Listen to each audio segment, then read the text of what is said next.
우리 한 목소리로 같이 읽겠습니다. 시작. 태초에 하나님이 천지를 창조하시니라. 아멘. 자리에 앉으셔서 기도하겠습니다. 살아계신 하나님 아버지, 오늘 또 하나님의 말씀으로 저희를 인도해 주셔서 감사합니다. 우리가 세상에서 축복의 통로로 살기를 기뻐하시는 주님, 이 시간에도 진리의 말씀으로 저희를 가르치사 빛과 소금으로 세상에서 하나님의 복을 나누며 전하는 복된 삶을 살아가게 하옵소서. 미련한 종을 주님 손에 맡기옵고 예수님의 이름으로 기도하옵나이다. 아멘. 사도신경 두 번째 시간입니다. 우리가 새로운 사도신경으로 새해부터 신앙을 고백하고 있는데요.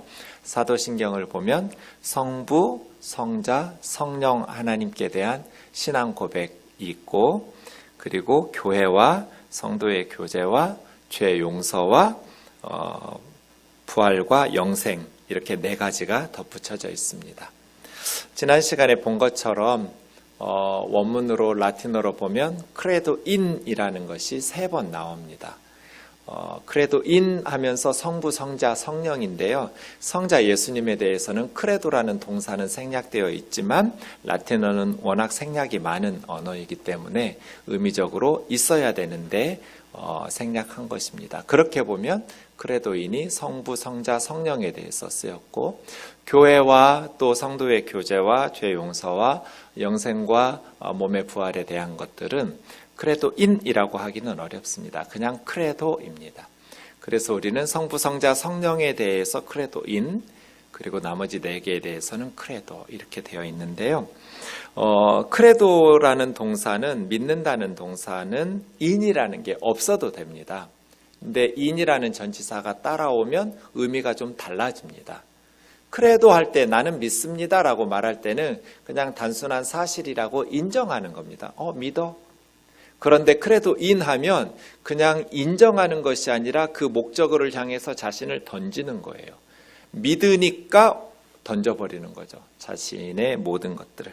그래서 크레도인 데움, 하나님을 믿습니다 라고 말하는 사람은 하나님께 자신을 온전히 맡기고 하나님께 자신의 모든 것을 던지는 거거든요.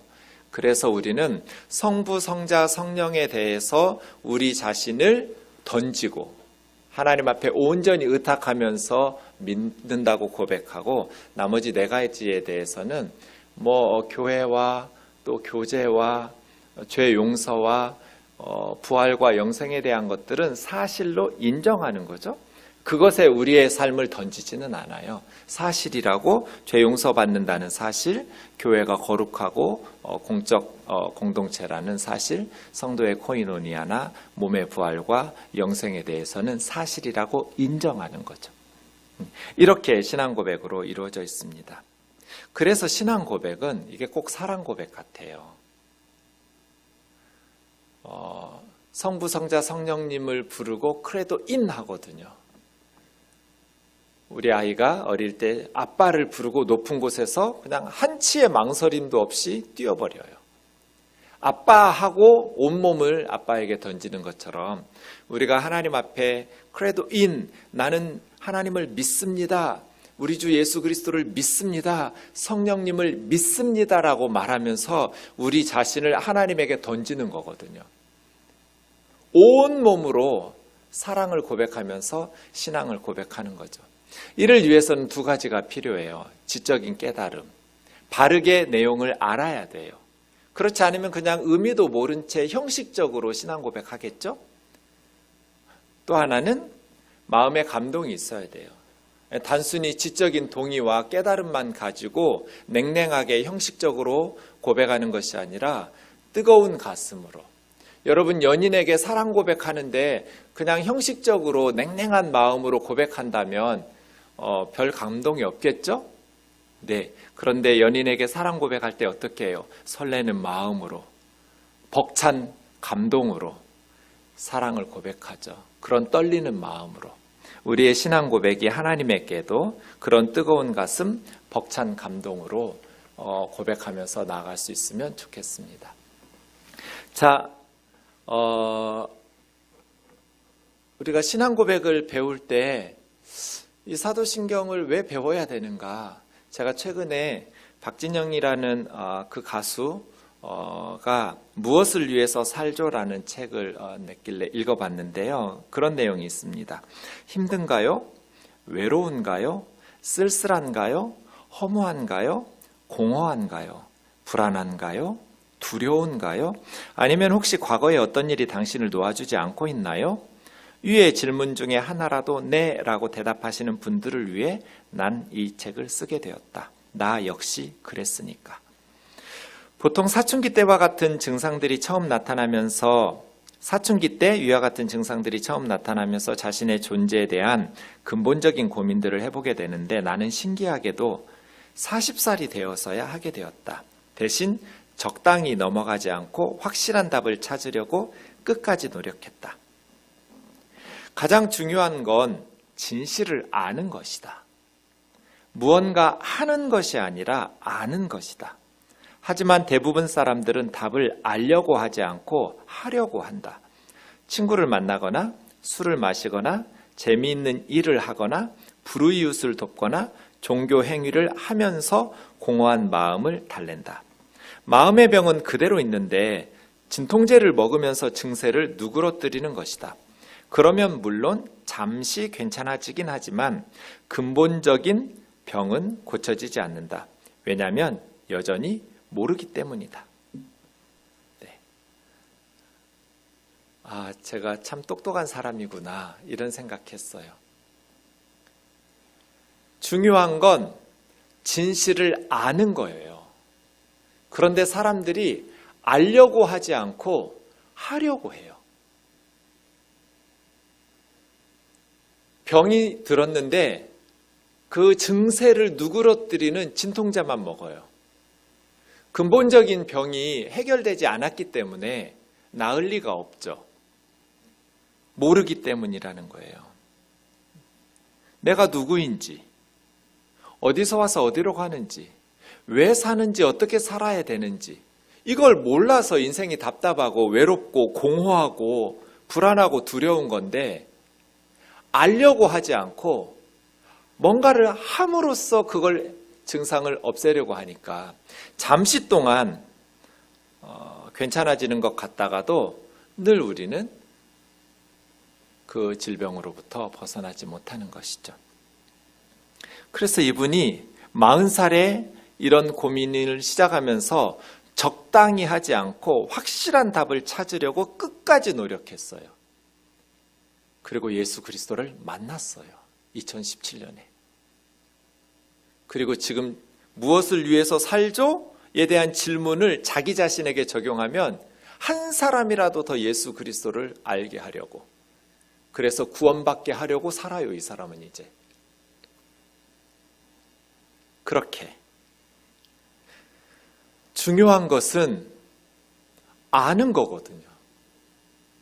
지적인 깨달음이 필요해요.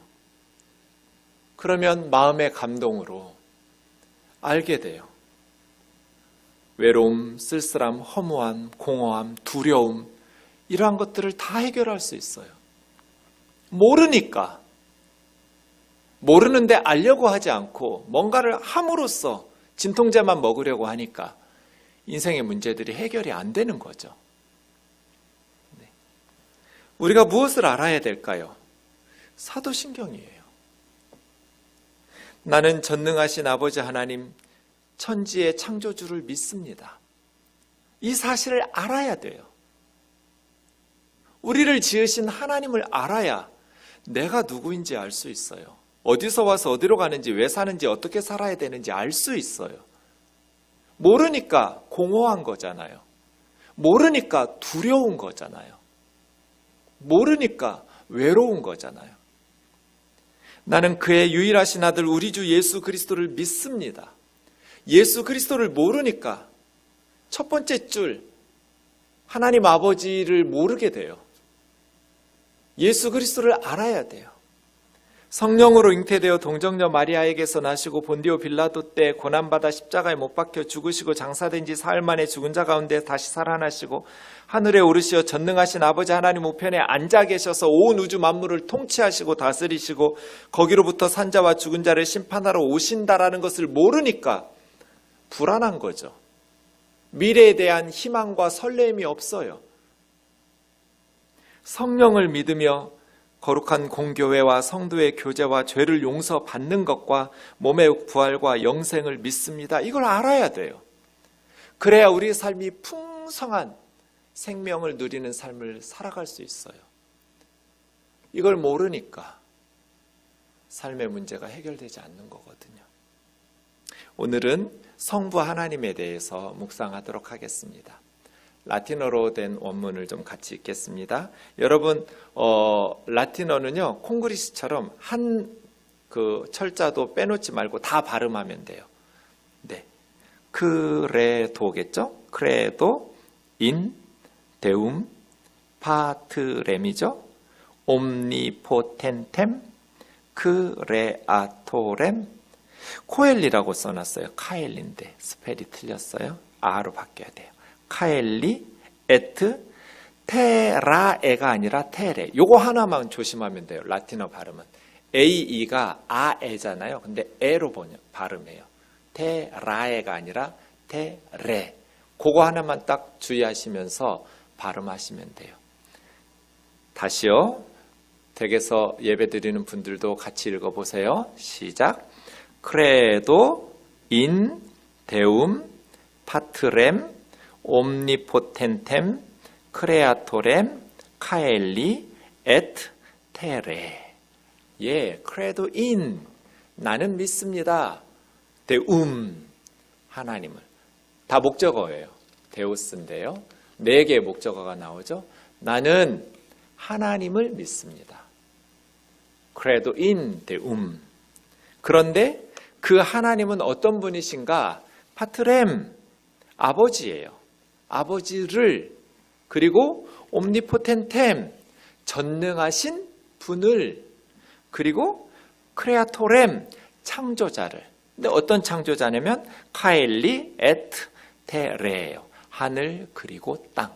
하늘과 땅의 창조자를. 그러니까 내가 믿는 하나님은 아버지이시고 전능하신 분이시고 천지의 창조주이십니다. 라고 고백하는 거예요.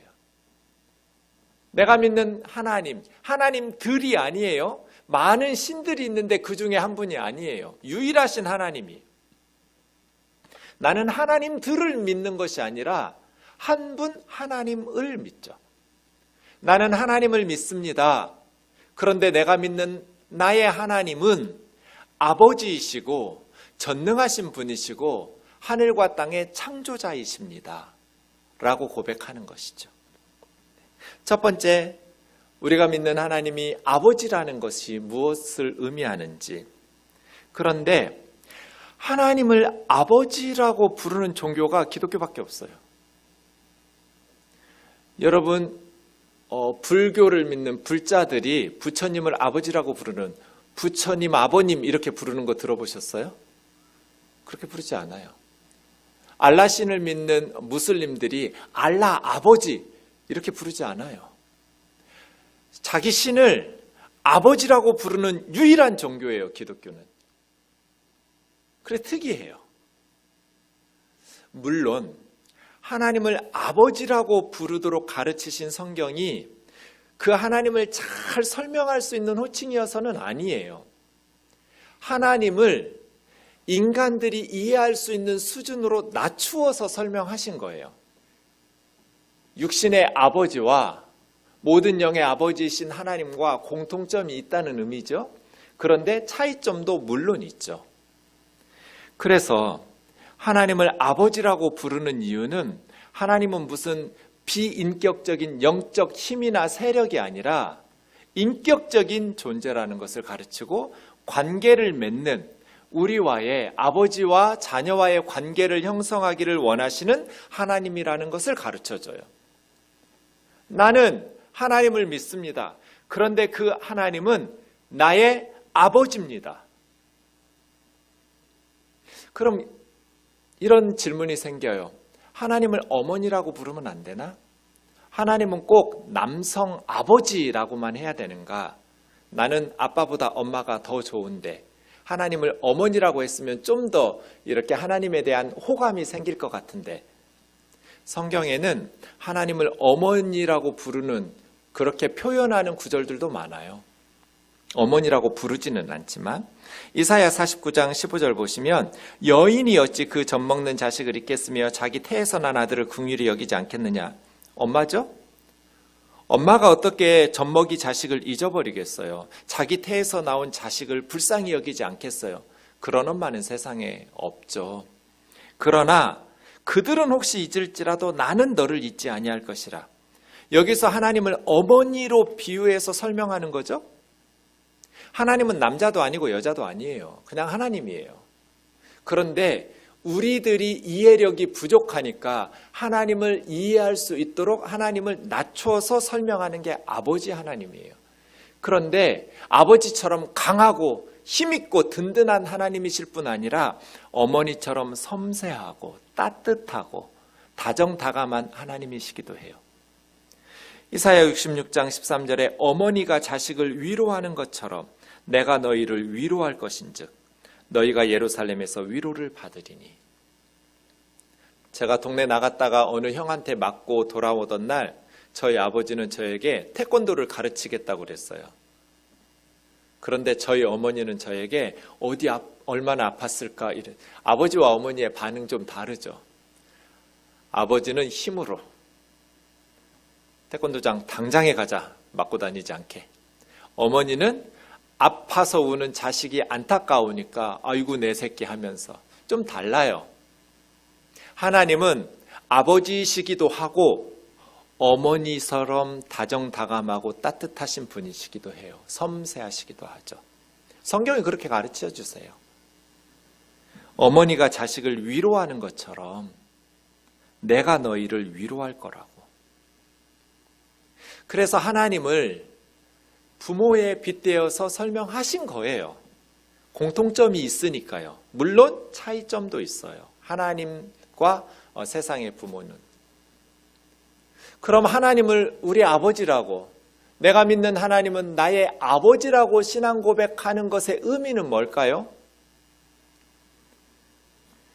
아버지들은, 어머니들은 자녀를 위해서 희생하고 헌신하고 돌보죠. 아이가 태어나면 잠도 제대로 못 자요. 24시간 아이의 필요를 위해서 돌보죠. 잠 못 자고 밥도 제대로 못 먹고 피곤하고 힘들어도 아이를 양육하고 돌봐요. 아버지와 어머니는 자녀들이 잘 되기만을 바라고 또 바라죠. 자녀들이 잘 될 수 있도록 자신이 할 수 있는 모든 것을 희생하고 헌신해요.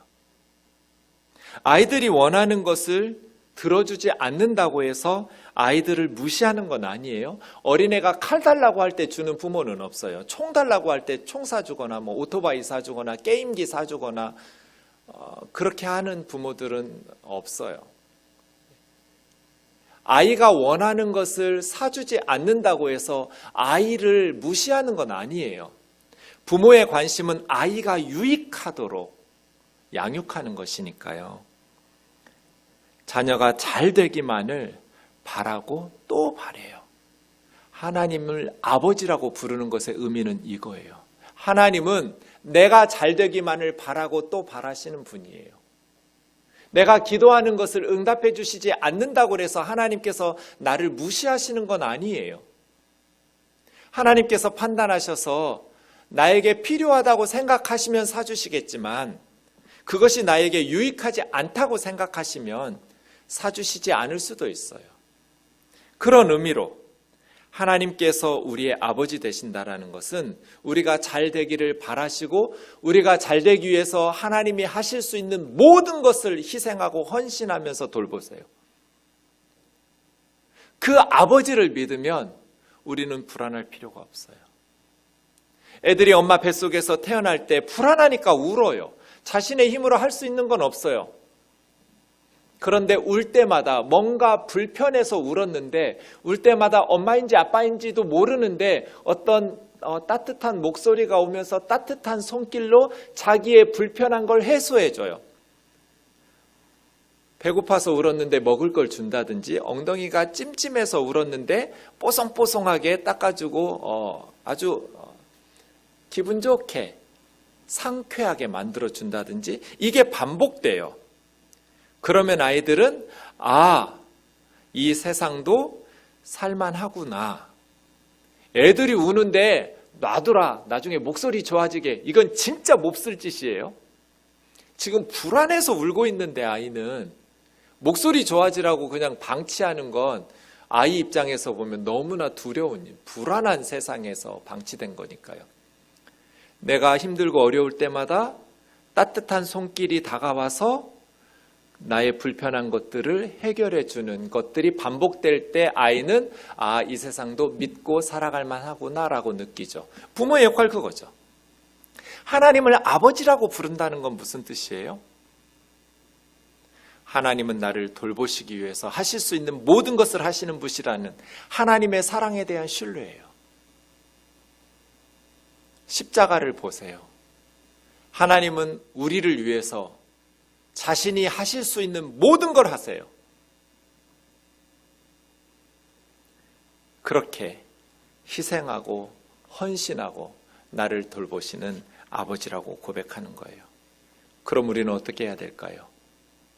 그 아버지와 친밀한 사귐을 누리고 아버지께 구해야죠. 하나님의 자녀된 특권을 사용해야 돼요. 마태복음 7장 11절에서 예수님 뭐라 말씀하셨어요? 악한 자라도 자녀에게 좋은 것으로 줄 알지 않냐. 도둑질하고 사기치고 강도짓하는 악한 부모라도 자기 자식에게는 좋은 걸로 주려고 하잖아요. 하물며 하늘에 계신 너희 아버지께 구하는 자에게 좋은 것으로 주시지 않겠냐? 자녀들은 무슨 부모에게 맡겨놓은 것처럼 달라고 하죠. 전혀 부담을 느끼지 않고 쭈뼛거리지를 않아요. 앞집 아저씨나 아줌마에게 뭔가 자기가 필요한 걸 달라고 할 때는 엄청 부담 가질 거예요. 그런데 자기 부모에게는 그런 부담을 느끼는 자녀는 없어요. 너무나 당당하게 이거 주세요, 저거 주세요 요구하죠. 그게 자녀의 특권이잖아요. 내가 믿는 하나님은 내 아버지라고 고백하는 것의 의미는 하나님께 구하라는 거예요. 자녀된 특권을 사용하라는 거예요. 부모가 도와주려고 해도 그냥 필요 없다고 그래요. 자기 혼자 막 산다고 그래요. 그러면서 죽을 고생하면서 자기 힘으로만 살려고 해요. 도와주려고 해도, 요청하라고 해도 요청 안 해요. 어쩌면 하나님께서 우리에게 주시려고 예비된 많은 것들이 있는데 우리가 필요 없다고 생각하고 그거 무시하고 달라고 요청하지도 않으니까 받아서 누리지 못하는 게 너무 많을 것 같아요. 구하라는 거예요. 이게 예수님이 우리에게 가르쳐 주신 너희 아버지에게 구하라. 또한 히브리서 12장에서는 육신의 아버지가 징계해도 공경하거든 모든 영의 아버지에게는 더욱 복종하면서 순종하며 살아야지 않겠냐. 내 자식이니까 책망해요. 밖에 나가서 다른 사람들에게 멸시받고 무시당하고 욕도 먹고 손가락질 받지 않게 하기 위해서 다른 사람들에게 존경받고 칭찬받고 값진 인생 살아갈 수 있도록 내 자식이니까 훈계하고 때로는 회초리도 드는 거죠. 하나님을 아버지라고 고백할 때 그 하나님은 우리가 좋은 대로만 해주시는, 그래서 우리가 버릇 다 나빠지도록 세상 사람들에게 멸시받고 무시당하고 손가락질 받는 그런 삶을 살도록 방치하시는 아버지가 아니에요. 이 세상에 그런 아버지가 어디가 있어요? 하나님이 우리 아버지라는 것은 때로는 우리를 징계도 하신다는 거예요. 왜? 우리가 세상 사람들에게 멸시받지 않고 손가락질 받지 않고 살아가게 하기 위해서. 그런데 징계받는 게 좋은 사람이 어디 있어요? 다 싫죠. 안 받으려고 해요. 그래서 하나님 아버지라고 고백한다면 때로는 하나님의 징계도 기쁘게 받으면서 징계하신 하나님을 멀리하고 하나님 앞에 상처받았다고 하면서 하나님을 무시하고 달아나는 것이 아니라 하나님 앞에 더 감사하고 하나님을 신뢰하면서 나를 위해 예수님을 십자가에 내어주시기까지 하신 하나님께서 나를 징계하셨다면 반드시 나에게 필요한 경험이고 나에게 필요한 과정이라는 것을 인정하면서 더 성숙한 그리스도인으로 변화되기 위해서 애쓰면 돼요.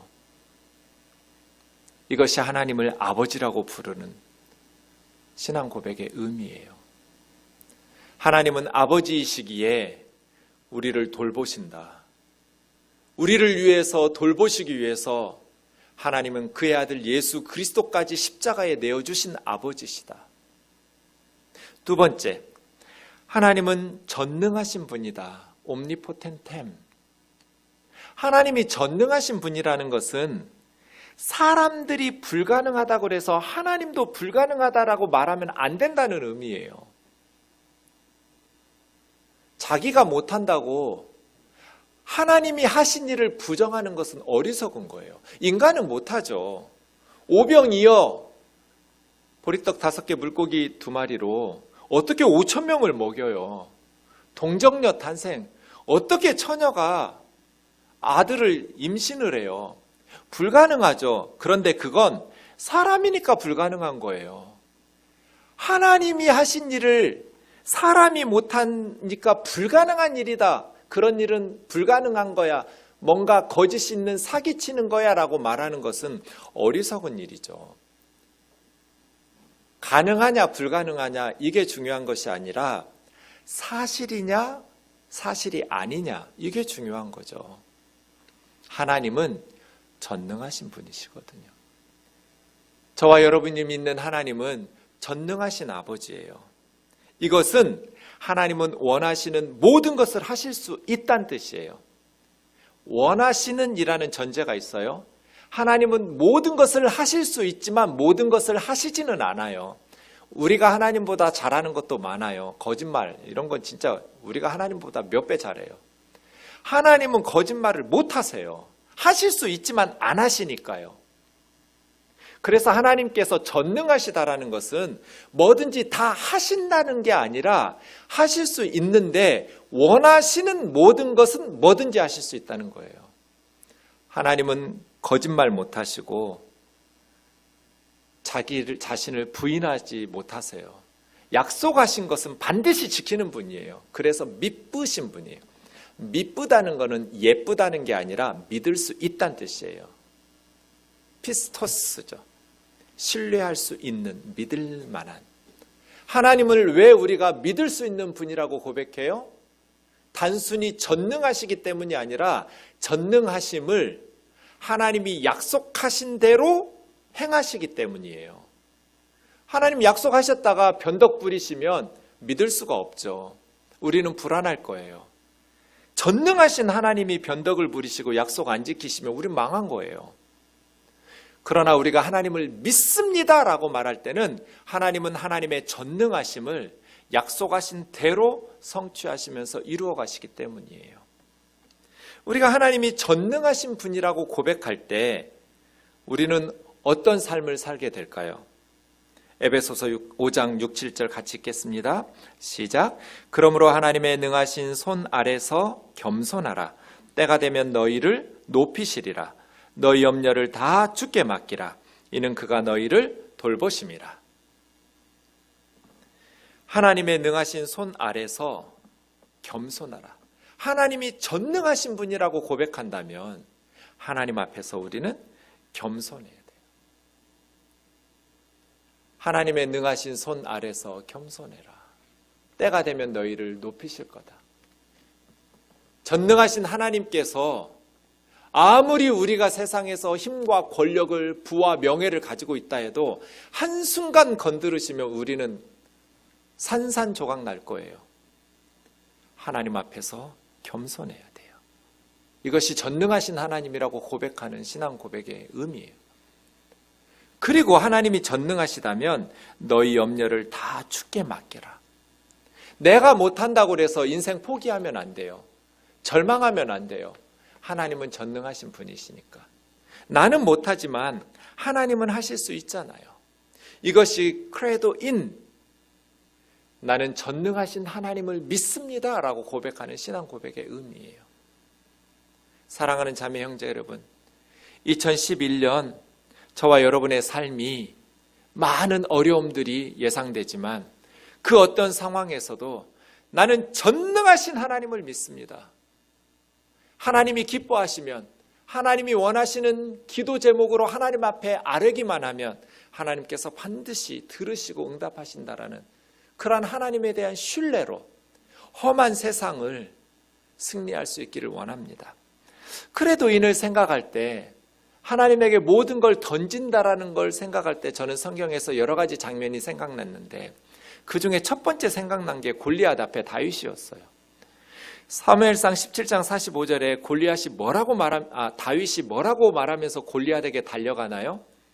너는 칼과 창과 단창을 가지고 내게 나오지만 나는 만군의 여호와의 이름, 곧 네가 무시하는 이스라엘의 군대 하나님의 이름으로 너에게 간다.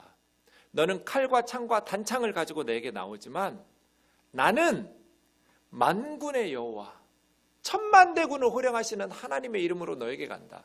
여러분, 우리가 그때 천국을 볼 수는 없었겠지만 천국의 장면이 보이는 것 같아요. 저는 물맷돌 5개 주머니에 넣고 돌 5개 주머니에 넣고 달려가면서 담대하게 외치는, 이게 크레도인이에요.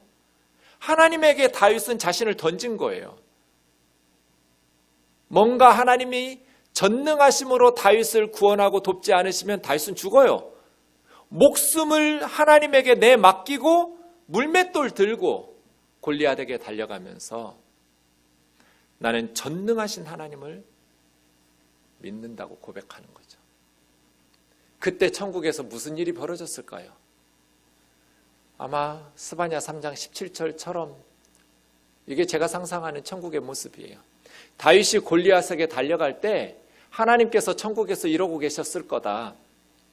너희 하나님 여호와가 너희 가운데 계시니 그는 구원을 베푸실 전능자시라. 옴니포텐템. 그가 너로 말미암아 기쁨을 이기지 못하시며 너를 잠잠히 사랑하시며 너로 말미암아 즐거이 부르며 기뻐하시리라. 하나님께서 전능하신 하나님, 나는 만군의 여호와 이름으로 너에게 간다 하면서 돌 들고 달려가는 다윗을 보면서 너무너무 기쁘셨을 거예요. 기쁨을 막 주체하지 못하셨을 거예요. 잠잠히 사랑하시면서 즐거이 부르며 기뻐하셨을 거예요. 즐거이 부르며라는 말은 노래 불렀다는 뜻이에요. 우리가 너무 행복하면 막 콧노래가 나오잖아요. 기분이 좋으면 흥얼흥얼 노래가 나오잖아요. 하나님께서 너무너무 행복하시니까 노래를 부르시면서 기뻐하시는 저와 여러분의 하루하루가 이렇게 하나님이 콧노래 나오도록, 이게 믿음의 삶이에요.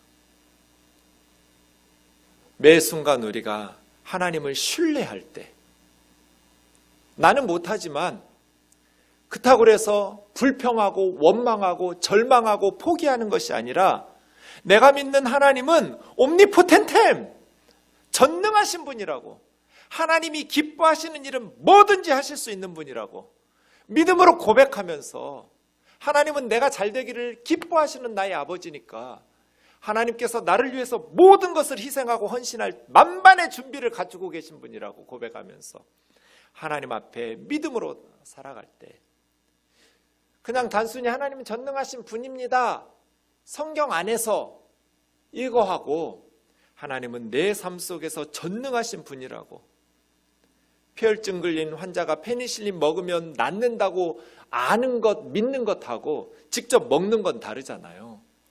전능하신 하나님에게 나를 던지는 거죠. 그때 하나님께서 기쁨을 주체하지 못하시고 우리를 잠잠히 사랑하시죠. 하나님의 사랑은 대부분 잠잠한 사랑이거든요. 부모가 자식을 사랑할 때 막 시끄럽게 요란하게 사랑 거의 안 하잖아요. 지혜로운 부모일수록 사랑을 사귀고 숨기죠. 아이를 위해서 잠잠히 사랑해요. 그래서 아이는 정말 부모가 자기를 사랑하는지도 모르죠. 어리석은 부모야 애가 원하는 대로 다 들어주겠죠. 버릇 나빠지든지 말든지, 뭐 이빨이 썩든지 말든지, 삶이 망가지든지 말든지. 그런 부모가 세상에 어디 있어요. 잠잠히 사랑하죠. 하나님이 우리를 사랑하시는 게 잠잠한 사랑이거든요. 그래서 사랑을 받으면서도 얼마나 하나님이 우리를 소중히 여기시고 사랑하셨는지 못 느낄 때가 많아요. 부모 사랑처럼 그래요. 나중에 이제 시집가고 장가가서 자기 새끼를 낳아봐야 엄마 아빠도 나를 이렇게 사랑했겠구나라고 깨닫죠. 잠잠한 사랑이기 때문에 그래요. 사랑하는 자매 형제 여러분, 시편 108편 견고한 성읍 에돔이 우리 눈앞에 펼쳐져 있습니다. 누가 나를 이끌어 견고한 성읍 에돔으로 가게 할까요? 하나님 앞에 우리를 도와 대적을 치게 하소서. 사람의 구원은 헛됨이니이다. 우리가 하나님을 의지하고 용감히 행하리니. 왜? 내가 믿는 하나님은 옴니포텐템, 전능하신 분이니까. 하나님은 우리의 대적을 밟으실 자이십니다. 하나님은 우리의 대적을 밟으실 자라는 전능하신 하나님과 함께 빈손으로 2021년 혼자 가서 살라고 하지 말고 전능하신 하나님 손 꼭 붙잡고 기도하면서 전능하신 하나님과 동행하면서 사람의 구원은 헛되니까 괜히 사람들 의지하고 세상 신뢰하다가 그 사람 마음 변할까 봐 불안하고 초조하고 그렇게 불안하게 살지 말고 영원히 변함없는 하나님 붙들고 전능하신 하나님 의지하고 용감히 행하는 2021년 되기를 원합니다. 마지막 세 번째, 하나님은 하늘과 땅의 창조주이십니다. 카일리 에트 테레 크레아토렘이죠. 하늘과 땅의 창조주. 하나님이 없이 만들어지는 것은 하나도 없어요. 이 세상의 모든 것은 다 하나님께서 창조하셨어요. 사탄을 창조하진 않으셨어요. 천사를 창조하셨어요. 그런데 자유의지를 가지고 인간들이 사탄이 되기도 하고 천사들이 사탄이 되기도 하죠. 악마가 돼요. 하나님께서 지으셨는데 악하게 되죠. 거역하면서. 그러나 이 세상에 하나님 없이 자기 스스로 만들어졌거나 아니면 그 다른 어떤 신적 존재에 의해서 만들어진 건 하나도 없어요. 하늘과 땅의 창조주이십니다. 이 말은 우리가 가진 모든 것은 하나님께서 만드셨던 거예요. 원래부터 우리가 가지고 있는 게 하나도 없어요. 착각하시면 안 돼요. 물질도, 명예도, 지식도, 권력도 다 하나님이 주신 선물이에요. 그래서 우리는 청직이에요. 주인이신 하나님의 것을 맡아서 관리하는 자. 청직이죠. 우리가 소유주가 아니에요. 물질을 주셨어요. 자녀를 주셨어요. 지식을 주셨어요. 기술을 주셨어요. 명예를 주셨어요. 권력, 힘을 주셨어요. 주인이신 하나님의 뜻에 따라 잘 관리해야 돼요. 내 거라고 생각하면서 내 맘대로 다른 사람을 억압하고 착취하는 데 사용하면 안 돼요. 하나님께서 나에게 물질을 주시고 권력을 주셨으면 그것으로 주인이시고 맡겨주신 하나님의 뜻에 따라서 잘 사용해야 돼요. 이것이 하늘과 땅의 창조주, 내가 주인이 아니라 하나님이 주인이라고 고백하는 거예요. 창세기 1장 1절, 태초에 하나님이 천지를 창조하시니라. 시간과 물질을 창조하셨어요. 우주라는 단어는 시간과 물질을 합한 말을 우주라고 그래요. 천지 창조하실 때 시간도 만들어졌어요. 그 이전에는 지금 우리와 같은 시간의 개념이 없었어요. 우리가 죽은 후에 새하늘과 새 땅이 임할 때 천국에 가면 지금 이 세상에서의 시간과 전혀 다른 시스템의 시간이 작동될 거예요. 우리가 사용하고 있는 이 시간도 천지 창조 때 만들어진 거예요. 태초에. 이 세상에 있는 모든 것들이 다 하나님이 창조하셨어요. 내가 믿는 하나님, 나는 하나님을 믿습니다. 그분은 나의 아버지이시고 전능하신 분이신데 그분이 하늘과 땅, 천지의 모든 만물을 창조하셨습니다. 어떤 과학자들이 과학을 가지고 하나님의 창조를 거부해요. 어떤 그리스도인들은 신앙을 가지고 과학을 또 거부해요. 알리스터 맥그레스라는 사람, 우주 하나님이 지으신 모든 세계라는 책에 이런 말을 했어요. 종교는 가장 가까운 별까지의 거리를 알려줄 수 없고, 과학은 인생의 의미를 말해줄 수 없다. 그러나 그들은 각각 더 큰 그림의 일부이며 어느 하나나 둘 다를 배제하는 순간 우리의 인생과는 그만큼 빈약해진다. 과학이 왜 사람들로부터 신뢰를 받고 인정을 받아요? 자기 한계를 인정하기 때문이에요. 과학은 자기가 할 수 있는 일만 말해주기 때문이에요. 만약에 과학이 자기가 할 수 없는 일들까지도 주장하기 시작한다면 과학은 신뢰받지 못하고 폐기 처분될 거예요. 과학이 사람들에게 신뢰받는 이유는 자기 한계를 분명히 하고 자기가 할 수 있는 것만 말하기 때문이에요. 과학은 검증되고 실험할 수 있는 것만 주장해요. 하나님은 전능하신 분이고 이 우주를 초월하신 분이에요. 그래서 인간의 과학으로 실험할 수 없는 분이에요. 그래서 과학은 유신론도 아니고 무신론도 아니에요. 그건 종교의 영역이지 과학의 영역이 아니거든요. 과학을 가지고 유신론이나 무신론을 주장하는 것은 어리석은 일이에요. 과학이 신뢰를 받는 이유는 자기 한계를 제한하기 때문이거든요. 검증할 수 있는, 실험할 수 있는 과학자들이라고 말하면서 신은 없다, 이것이 과학이라고 말하는 건 그건 과학이 아니에요. 과학의 범위를 뛰어넘어서 주장하는, 자기가 그냥 무신론자이기 때문에 자기 신앙, 신념을 말하는 것뿐이에요. 과학은 유신론도 아니고 무신론도 아니에요. 그냥 과학이에요. 그런데 그 과학은 변해요. 새로운 사실들이 발견되면 끊임없이 변해왔어요. 예컨대 우주 하나님이 지으신 모든 세계라는 책에 이런 내용도 있어요. 제2차 세계대전 이후 과학자들이 이전에 믿었던 것과 달리 우주가 언제나 존재했던 것은 아니라는 사실이 점점 더 분명해졌다. 그리고 이 문제에 대해 과학계가 합의하기 시작했다. 우주는 하나의 특이한 사건으로 생겨났으며 그 사건을 빅뱅이라고 부르자는 합의였다. 2차 대전 이전에는 과학자들이 우주는 언제나 존재했던 것처럼 생각했어요, 대부분. 그런데 점차 새로운 과학적 사실이 천문학에서, 물리학에서, 또 생물학에서 발전되기 시작하면서 이 세상이 언제나 이렇게 존재했던 것은 아니라는 것을 합의하기 시작했어요. 어떤 한 사건으로 우주가 생겨나기 시작했구나. 그전에는 우주가 없었구나. 그리고 그 사건을 빅뱅이라고 부른 거예요. 하나님을 믿든지 안 믿든지 이런 게 과학적 사실이에요. 그 빅뱅을 하나님께서 창조하신 사건이라고 믿으면 유신론자가 되고, 우연히 저절로 우연히라고 말하면 무신론자가 되겠죠. 우리가 태어나 보니 너무나 신비로운 우주가 있었어요.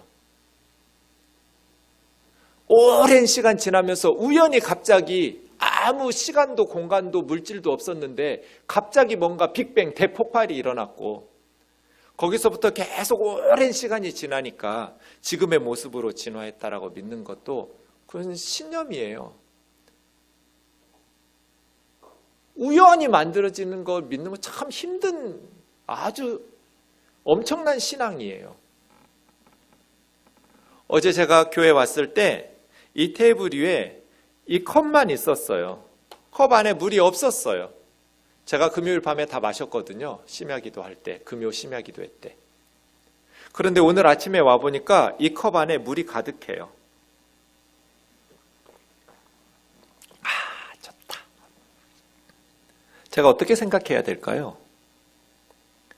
분명히 어제 왔을 때 컵에 물이 없었는데 일요일에 오늘 와보니까 컵에 물이 채워져 있으면 저절로 우연히 물이 만들어져서 컵 안에 있다고 믿을 수도 있고, 하지만 저는 내가 보지 못했지만 박 전도사님이 컵 안에 물을 채워주셨구나 라고 믿을 수도 있는데, 저는 박 전도사님이 채워줬거나 아니면 어느 누군가가 물을 컵에다가 채워 놓았다라고 믿어요. 빈 컵이었는데 물이 채워져 있으면 저절로 우연히 물이 만들어져서 채워졌다. 이거 믿는 건 더 힘든 일이에요. 이 우주가 그렇게 단순하게 그냥 저절로 만들어질 만큼 그런 우주가 아니잖아요. 엄청나게 복잡해요. 엄청나게 신비로워요. 우리가 보지는 못했지만 이 우주보다도 크신 하나님이 만드셨구나 라고 믿을 수 있는 거죠. 그런데 그 하나님이 믿을 수 있도록 우리에게 많은 증거들을 주셨어요. 여러분, 화가가 그림을 그리고 누가 그렸는지 자기 이름을 사인해요. 작품에다가. 저는 요즘 우면산에 빠져서 매일 우면산 등산하는데요. 산에 다니면서 하나님의 사인들이 너무 많아요. 너무 재밌어요. 아, 하나님이 이렇게 만드셨구나. 이 만드신 우주에 하나님의 사인들을 너무나 많이 새겨놓았어요. 우연히 저절로 만들어졌다고 하기에는 너무나 신비로운. 그리고 이 성경에 하나님이 이 우주를 만드셨다라고 인간이 믿을 수 있도록 너무나 많이 써놨어요. 하나님의 기적들이 말씀이 아니면 성경이 아니면 설명할 수 없는 일들이 너무나 많아요. 이 성경 안에. 결정적으로 하나님은 그의 아들 예수 그리스도를 세상에 보내셔서 하늘과 땅의 창조주가 하나님이시라는 것을 믿을 수 있도록 만들어놨어요. 우리는 지적인 자살을 할 필요가 없어요. 하나님을 믿는 것은 너무너무 많은 확신한 증거들이 있어요. 예수님 사건, 십자가와 부활 사건, 하나님은 자기 아들을 성육신하여 세상에 보내심으로써 하나님이 천지의 창조주요 이 성경이 하나님의 말씀이라는 것을 너무나 분명히 믿을 수 있도록 해놓으셨어요. 하나님을 믿지 않고 지옥에 간다면 하나님이 믿을 만한 증거들을 부족하게 새겨놓았기 때문이 아니라 그가 교만하고 어리석었기 때문이에요. 어리석은데